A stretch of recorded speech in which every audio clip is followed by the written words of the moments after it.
নমস্কার বন্ধুরা, আজকের গল্পটা একটু অন্যরকম। একটা পরিবার, একটা সিদ্ধান্ত, আর সেই সিদ্ধান্তেই শুরু হয় ঝড়। ভাবুন তো, যদি হঠাৎ করে জানতে পারেন আপনার বাবা আবার বিয়ে করতে চলেছেন, কি করবেন আপনি? খুশি হবেন নাকি রেগে আগুন হয়ে যাবেন? চলুন তাহলে শুরু করি আজকের নাটক বাবার বিয়ে। গল্পের কেন্দ্রবিন্দু একটি সাধারণ মধ্যবিত্ত পরিবার। বাবা একজন শান্ত দায়িত্ববান মানুষ, মেয়ে বাবার খুব আদরের, একটু আবেগপ্রবণ। মায়ের মৃত্যু হয়েছে কয়েক বছর আগে। এরপর থেকে বাবা একাই সংসার সামলাচ্ছেন।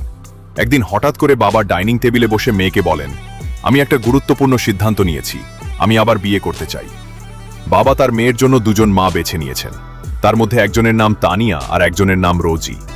মেয়েটি ভাবছিল দুজন আন্টির মধ্যে কাকে সে মা হিসাবে মেনে নেবে, তানিয়া আন্টিকে না রোজি আন্টিকে।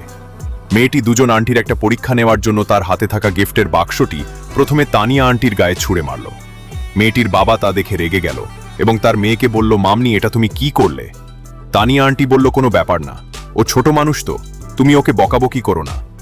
তানিয়া আন্টি গিফটের বাক্সটি মেয়েটির হাতে দিয়ে বলল, মামনি, নাও তোমার গিফটের বাক্সটি। মেয়েটি রোজি আন্টিকে পরীক্ষা করার জন্য গিফটের বাক্সটি রোজি আন্টির গায়ে ছুঁড়ে মারল। রোজি আন্টি বলল, এই মেয়ে, তুমি এটা কি করলে? আমার যদি ব্যথা লাগতো।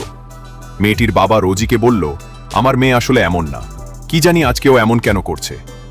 মেয়েটির বাবা বলল, তোমরা দুজন এখানে একটু অপেক্ষা করো, আমি মামনির সাথে একটু আলাদা করে কথা বলে আসি।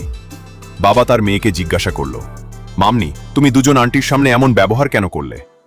বাবা, সেটা আমি জেনে বুঝে করেছি, কারণ এটা আমার পরীক্ষা করার ছিল কে আমার মায়ের জন্য পারফেক্ট। বাবা তার মেয়েকে বলল, মামনি, তুমি কাকে তোমার মা হিসেবে মেনে নিতে চাও? বুক ফুলিয়ে উত্তর দিল, আমি রোজ আন্টিকে আমার মা বানাতে চাই।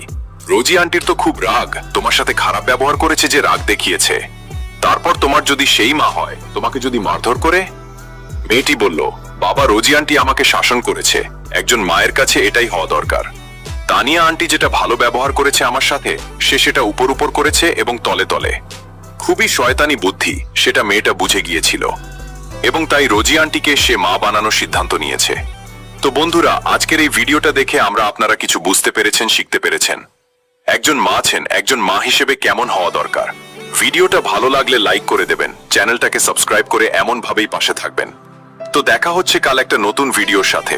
ততক্ষণ সবাইকে টেক কেয়ার, বাই বাই।